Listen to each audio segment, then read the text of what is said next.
Good morning children, welcome to Praveen tutorial.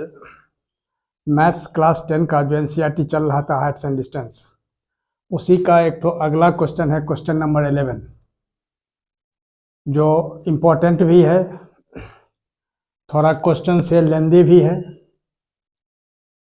थोड़ा twisted भी है, लेकिन बहुत इजी है। थोड़ा सा ब्रेन कंसंट्रेट कीजिएगा, समझ में आ जाएगा। देखिए क्वेश्चन क्या कह रहा है। क्वेश्चन है a TV tower stands vertically on a bank of a canal. Canal कहा था नहर को, यही ग्रीन से जो है ये नहर बना हुआ है। नहर के एक किनारे पर यानी बी पॉइंट पर एक टीवी टावर है।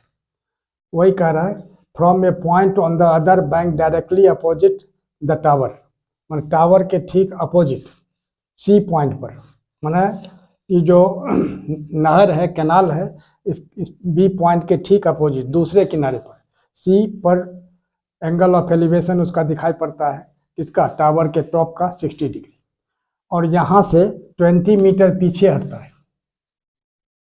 कहाँ से? सी पॉइंट से 20 मीटर पीछे हटा तो डी पॉइंट पर आया, यहाँ से इसका एंगल ऑफ एलिवेशन दिखाई देता है, किसका, टॉप ऑफ टावर का 30 डिग्री। वही दिया हुआ है, the angle of elevation of the top of the tower is 60 degree at C from another point 20 meter away from the point on the line joining the point to the foot of the tower। Tower के foot से जो line join किया गया है BC का, उसी से 20 metre पीछे हटने पर यानी at D the angle of elevation of the top of the tower is 30 degree. तब कह रहा है जब find the height of the tower, tower का हाइट निकालना है, और विड्थ ऑफ द कैनाल यानी कैनाल की जो चौड़ाई है विड्थ उसको निकालना है। तो सबसे पहले सॉल्यूशन में क्या करना होगा, देखिए सॉल्यूशन में जो सबसे पहले ए बी है, ए बी क्या है, हाइट ऑफ द टावर,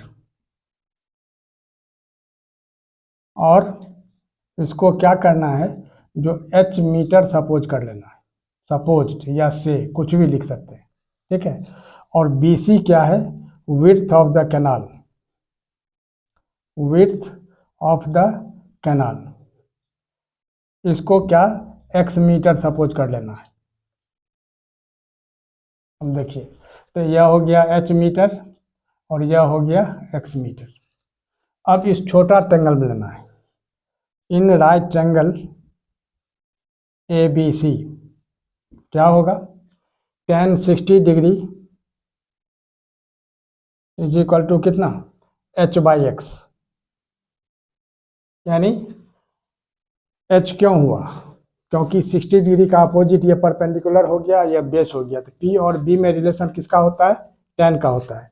इसीलिए tan 60 degree is equal to कितना, यहाँ h/x लिखा है, और tan 60 का वैल्यू कितना होता है, √3, यहाँ हो जाएगा √3 इज इक्वल टू h/x। अब अगर हम क्रॉस मल्टीप्लाई करते हैं तो √3x इज इक्वल टू कितना हो जाएगा h, और x इज इक्वल टू कितना होगा h/√3। अब x is equal to h/√3 is equal to 1 हो गया। अब बड़ा वाला ट्रायंगल लेना है, अब क्या लिखना होगा, जो in right triangle A B D. अब ए बी डी में क्या है, ये 30 डिग्री है, इसका अपोजिट ये h हो जाएगा परपेंडिकुलर, x + 20 हो गया क्या चीज़, बेस, यानी tan 30 इज इक्वल टू कितना, h/x + 20। अब गौर कीजिए, अब x + 20 हो गया, tan 30 का वैल्यू कितना होता है, 1/√3, तो 1/√3 इज इक्वल टू h/x + 20। अब इसको अगर हम क्रॉस मल्टीप्लाई करते हैं तो x + 20 इज इक्वल टू कितना होगा, √3h, यानी अब x के जगह क्या बैठाना है, h/√3 फ्रॉम 1, तो यहाँ लिख देना होगा h/√3 + 20 इज इक्वल टू कितना, √3h। गौर कीजिए, यहाँ लिख देना होगा फ्रॉम 1, तो क्लियर हो जाएगा जो ये h/√3 कहाँ से आया। अब इसको इधर ही रखते हैं 20 और √3h, और यह h/√3 है, इधर आके -h/√3 हो जाएगा, यानी √3 एलसीएम लेते हैं तो √3 को √3 से मल्टीप्लाई करेंगे 3h और -h, यानी यहाँ 20 हो गया। अब क्या होगा क्रॉस मल्टीप्लाई में, 3h - h 2h is equal to कितना, 20√3, तो h इज इक्वल टू कितना होगा, 20√3/2। अब गौर कीजिए, अब h हो गया कितना 20√3/2।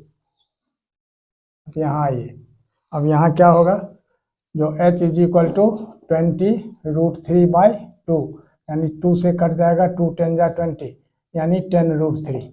तो 10√3 मीटर जो है वो क्या हो गया, हाइट हो गया किसका। अब इसी का वैल्यू, h का वैल्यू इसमें बैठा देते हैं। तो putting the value of h, putting the value of h इन 1। अब 1 में अगर हम बैठाते हैं वैल्यू तो क्या होगा, x is equal to h के जगह 10√3 है ना, अब बाई कितना √3, तो √3 कैंसिल हो जाएगा, यानी कितना होगा 10। अब यह क्या लिखना है, therefore the height of the tower या height of the TV tower, कुछ भी लिख सकते हैं। Height of the tower is equal to कितना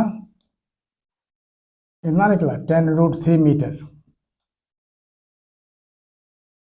ठीक है।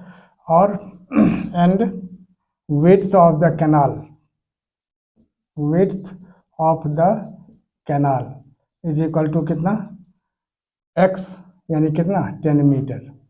और यही दोनों इसका आंसर हो जाएगा। और इसी तरह का इम्पोर्टेंट क्वेश्चन का सॉल्यूशन मैं आप तक पहुंचाता रहूं, इसके लिए आप लोग लाइक शेयर और सब्सक्राइब जरूर करें। धन्यवाद।